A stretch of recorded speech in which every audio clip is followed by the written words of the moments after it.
Olá, pessoas. Eu sou Adriana Fernandes, sou advogada e gosto muito de falar do direito para as pessoas, para os leigos, né? Como o direito afeta todos os aspectos da nossa vida, as pessoas têm muita curiosidade natural.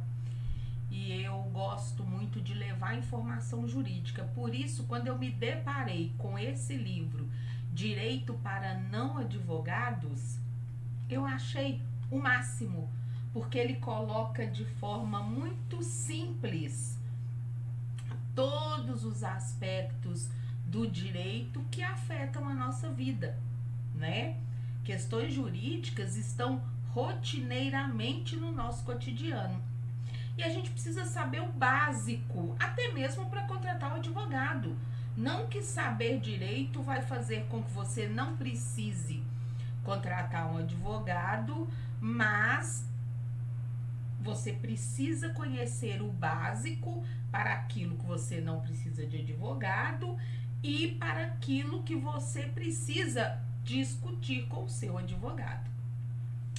E aí eu tive a ideia de fazer esse vídeo, né? Na verdade serão alguns vídeos, para não ficar muito longo, eu vou picar e vou apresentar então o conteúdo dessa obra, que é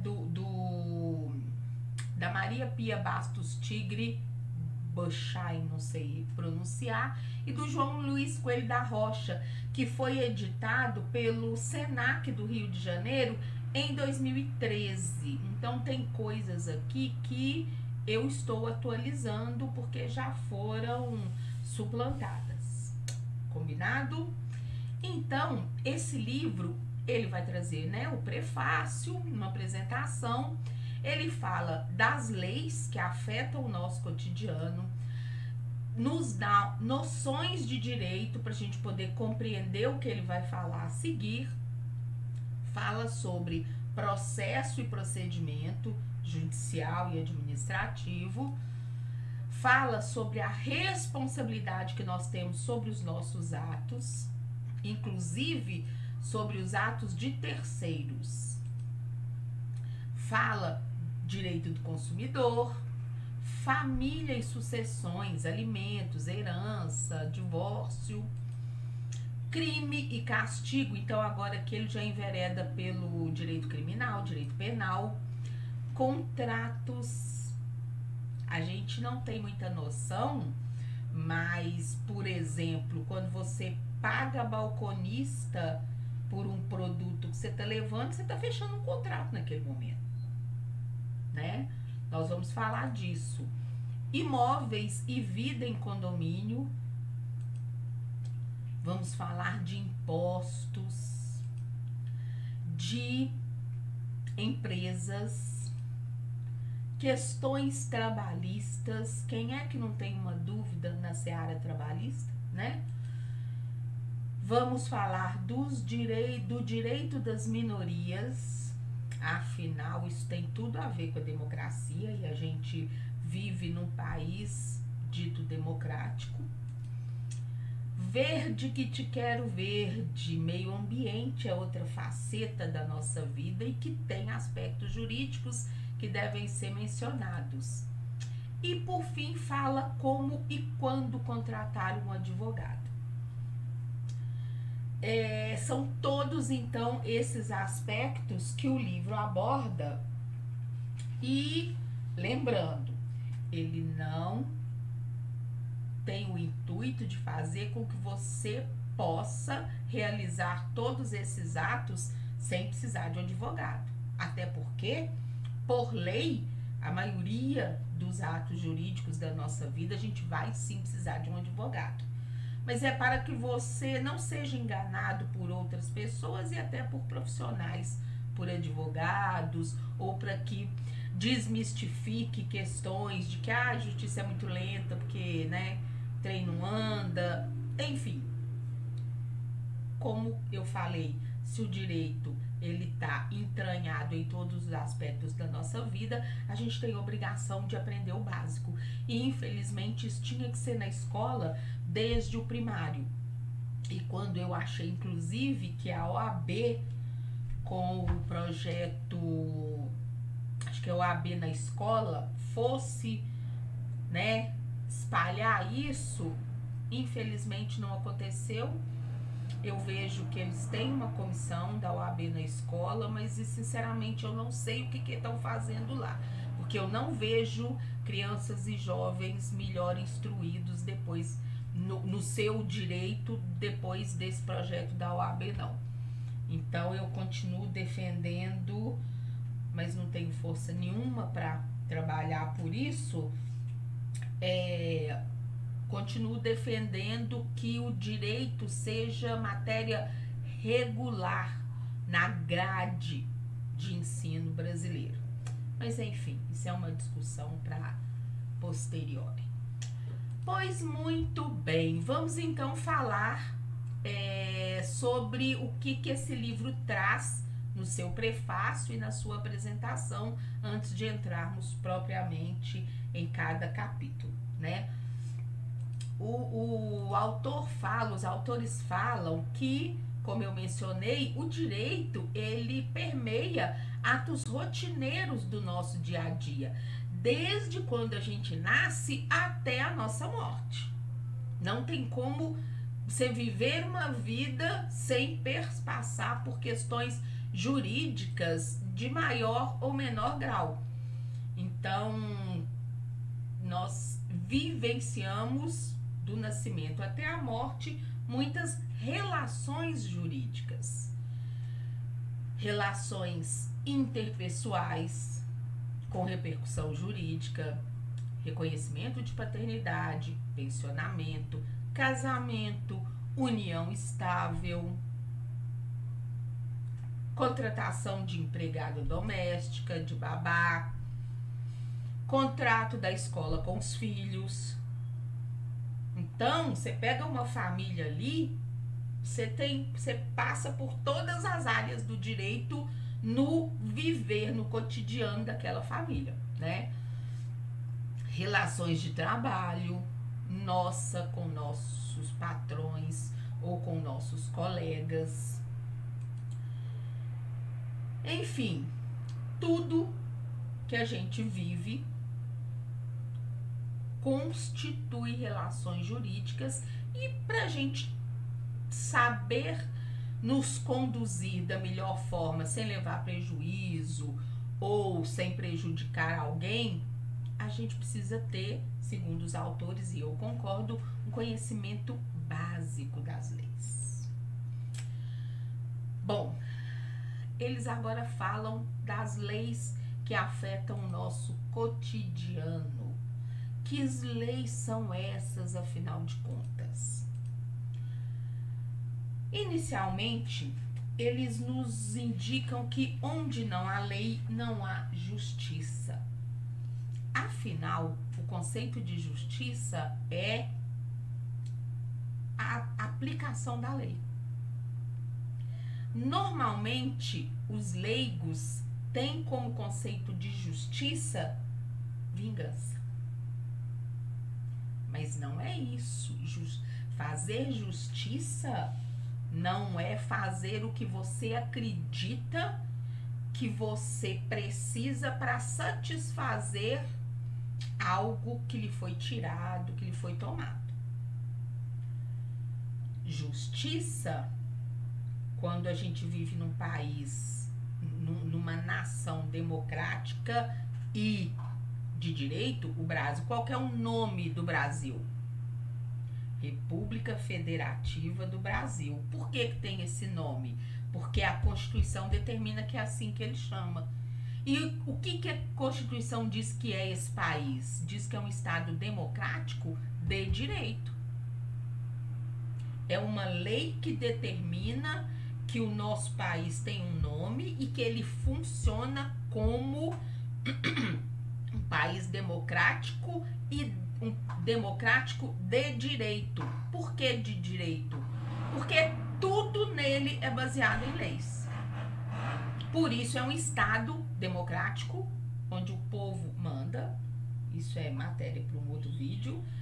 E de direito, ou seja, onde todas as relações têm fundamento, embasamento jurídico, onde a lei é que determina o que você é obrigado a fazer ou não. Por isso, o conceito de justiça é ver a lei aplicada. Ah, mas aí tá pouco então mude a lei. Ele matou meu filho, justiça para mim é eu matar o filho dele ou que ele morra porque ele matou meu filho. Isso não é justiça, isso é vingança. Justiça é fazer a aplicação da lei nos termos do direito. E a lei diz que se ele matou seu filho, se não tiver agravantes, se não tiver atenuantes, ele vai pegar 12 anos de prisão. Ah, mas é pouco, ele matou alguém. Então vamos mudar as leis.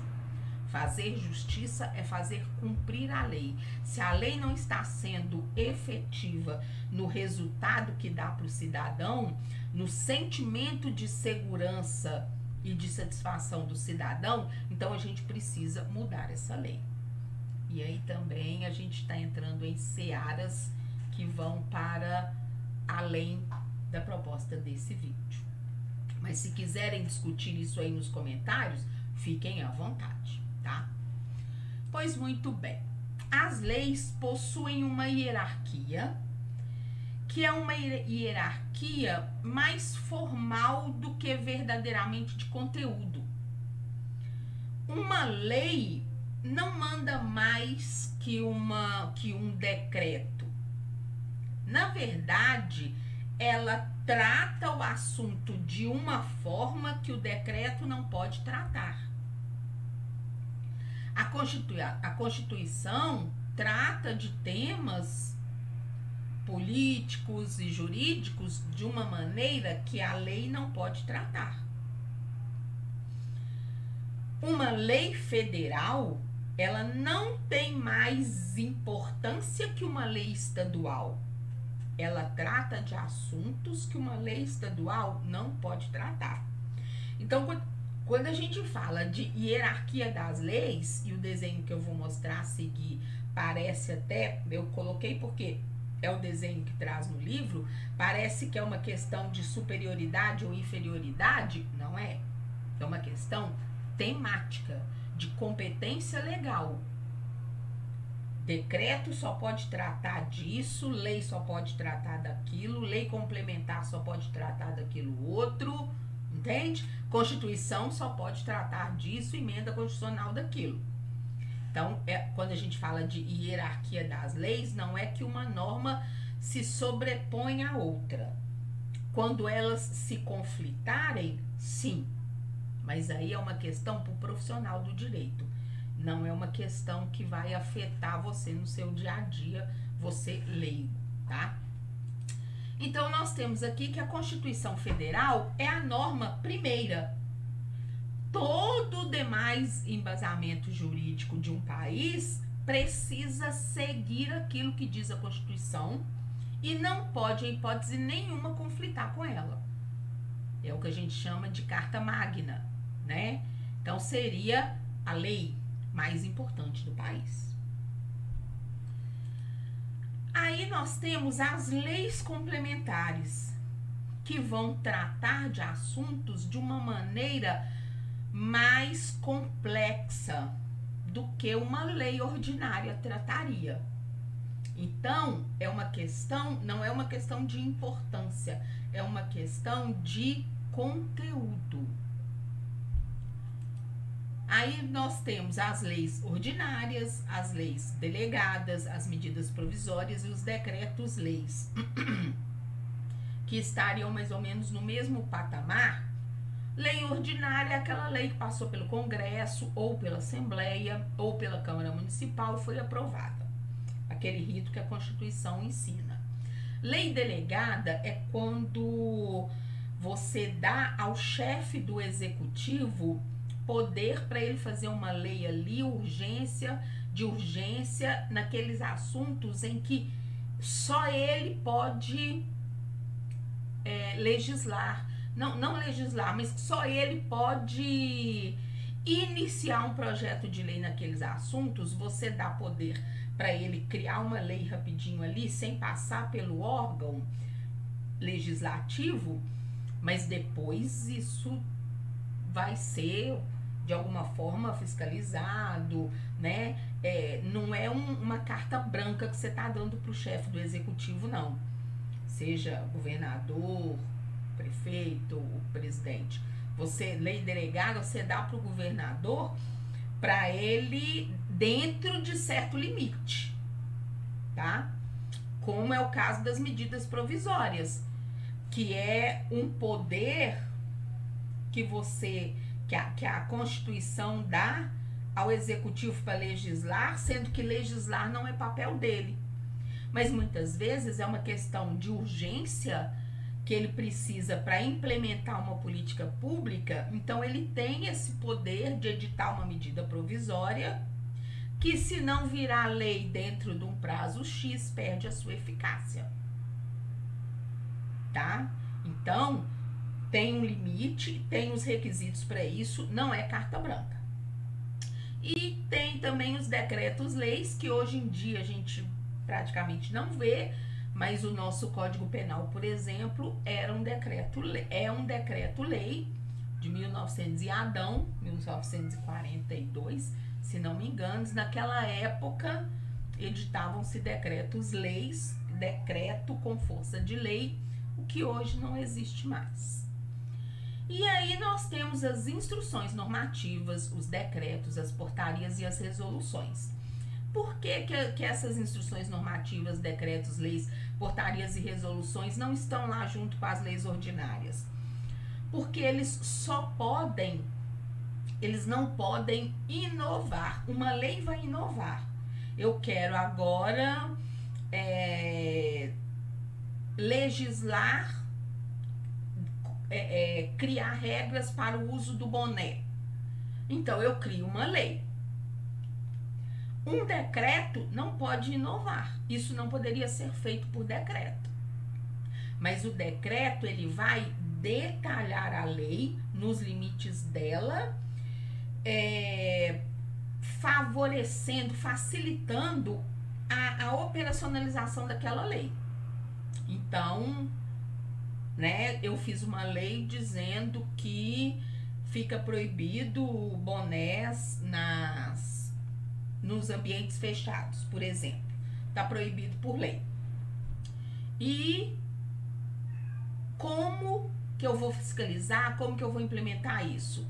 Aí o chefe do executivo, que é quem executa as leis, ele vai soltar um decreto determinando como que isso vai ser implementado, quem vai fiscalizar, como, e etc, etc, né? Se for um órgão que for detalhar isso, vai ser por instrução normativa, ou por portaria, ou por resolução. Normalmente, instrução normativa é de ministério, decreto é do chefe do executivo, portarias e resoluções são de órgãos, secretarias e fundações. Combinado? Qualquer dúvida, deixa aí nos comentários. Nós temos, então, aquela legislação básica, que é essa que está aqui nesse triângulo, nessa pirâmide. Essa é a legislação básica brasileira. Constituição Federal, leis complementares, leis ordinárias, decretos. Acabei de falar, a Constituição seria a maior de todas.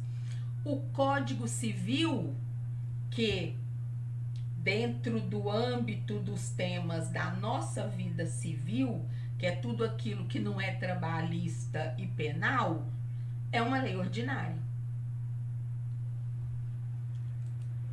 O Código Penal, como eu acabei de contar, é um decreto-lei. O Código de Defesa do Consumidor, que foi criado por uma exigência da Constituição de 88, é uma lei ordinária. Assim como o ECA, o Estatuto da Criança e Adolescente, também é uma lei ordinária. Tem o nome de código, de estatuto, mas é uma lei, tá? É o código que é instituído por uma lei. É um estatuto que é instituído por uma lei. A CLT, a Consolidação das Leis do Trabalho, o Estatuto do Idoso é uma lei ordinária. O Código Eleitoral é uma lei ordinária. Então, aí é a legislação básica. A Constituição Federal, as leis complementares e tudo que comanda o nosso dia a dia, detalhado nas leis ordinárias. As principais são essas aí que eu tô colocando para vocês. E existem outras leis que vão complementar esses estatutos e esses códigos naquilo que eles não mencionam, porque se conflitar com eles é que vão prevalecer, ok? Pois muito bem. Eu já tinha falado que nós somos um Estado democrático de direito. E quem é do direito pede respeito pelo Estado democrático de direito. Isso significa que a gente, como eu já disse, a gente é comandado por leis. Tudo na nossa vida, desde o nascimento até a morte, é regido pelo direito. E assim a gente não pode dizer que não conhece as leis. Por isso a importância de levar informação jurídica para o leigo, para o não advogado. Por isso a importância desse livro que eu adorei. E por isso você está assistindo esse vídeo. Nós precisamos ter conhecimento jurídico básico. Ninguém pode se eximir de conhecer as leis, ou seja, alegar que cometeu algo porque não sabia que havia uma lei a respeito. Você pode morar lá no rincão do quê? Do Amazonas, no meio da floresta, onde não pega nem celular. Com certeza o juiz vai levar isso em consideração, mas não significa que você possa deixar de cumprir as leis, cometer crimes ou ilícitos porque você mora num lugar onde não tem acesso a nada. Não. Nós somos obrigados a conhecer as leis. E dentro desse esquema jurídico em que a gente é obrigado a viver, por força da Constituição, ninguém é obrigado a fazer ou a deixar de fazer alguma coisa que não esteja prevista em lei. Eu viro para você, pegando o exemplo que eu dei antes, não entra aqui de boné, que você é proibido entrar aqui de boné. Primeira coisa que você vai perguntar, tá escrito aonde? Onde é que tá escrito isso? Exatamente, é porque a gente sabe intuitivamente que se não houver uma lei, e aí eu tô falando de lei em sentido amplo, proibindo você de fazer algo, você pode sim fazer aquilo. Obrigar você a fazer algo também por lei.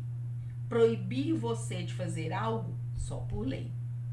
Olha, aqui você só pode entrar usando boné. Eu tô te obrigando a usar boné para entrar aqui. Aí você vai dizer assim, onde é que tá escrito que eu só posso entrar aqui de boné? Porque só uma lei pode te obrigar a fazer alguma coisa. Ou, o que eu já tinha dito antes, aqui você não pode entrar de boné. Onde está escrito que eu sou proibido de entrar de boné aqui? Então, 3 situações. Ninguém pode dizer que desconhece as leis e por isso praticou um ilícito. Isso não vai te ajudar em nada. Você tinha obrigação de saber que isso é ilícito. Segundo, você só é obrigado a fazer alguma coisa se houver uma lei dizendo que você é obrigado. Assim como você só é proibido de fazer algo se houver uma lei dizendo que você é proibido. Ah, mas onde é que está escrito isso? Na Constituição. Ela é que determina isso. Que ninguém é obrigado a fazer ou deixar de fazer alguma coisa, senão em virtude de lei. E aí, esse capítulo, o livro termina com a moça perguntando para o vovô, que é juiz, Se existem tantas leis, por que há tantas injustiças? Ele até dá uma resposta que eu não gostei, não, dizendo que nós estamos ainda em construção, que a gente ainda não conhece as leis. Eu digo que há tantas injustiças no Brasil por culpa, apesar de ser um Brasil cheio de leis, por culpa nossa, que não fazemos questão nenhuma de respeitá-las, e por culpa das autoridades que seriam as responsáveis por fazer cumprir a lei, que não fazem a sua parte. Então, né, respondendo, se existem tantas leis, por que há tantas injustiças? Porque ninguém aqui faz a sua parte. O legislativo promulga uma lei, né, faz uma lei que o executivo tem que fazer cumprir, mas não fiscaliza se ela atende aos anseios da população, se ela está atingindo uma determinada eficácia. Muitas vezes não está, e com esse sentimento de não estar sendo atendido por aquela lei, nós, cidadãos, deixamos de cumpri-la, ao invés de nos mobilizarmos, como algumas sociedades estrangeiras fazem, para mudar aquela situação. Então, não é pouca lei, não é muita lei que te dá o sentimento de justiça. Não é lei branda ou não é lei demasiadamente dura que te dá sentimento de justiça. Sentimento de justiça vem do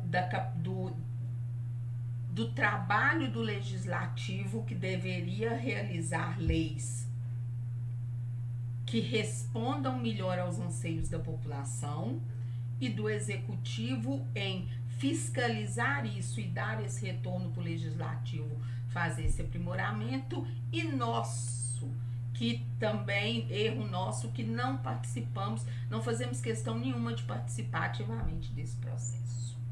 Ok? Eu vou parar por aqui para esse vídeo não ficar longo, e vou fazer outros, e a gente então volta a se ver daqui a pouquinho. Se você ficou comigo até agora, não deixa de dar seu like, hein? Até a próxima.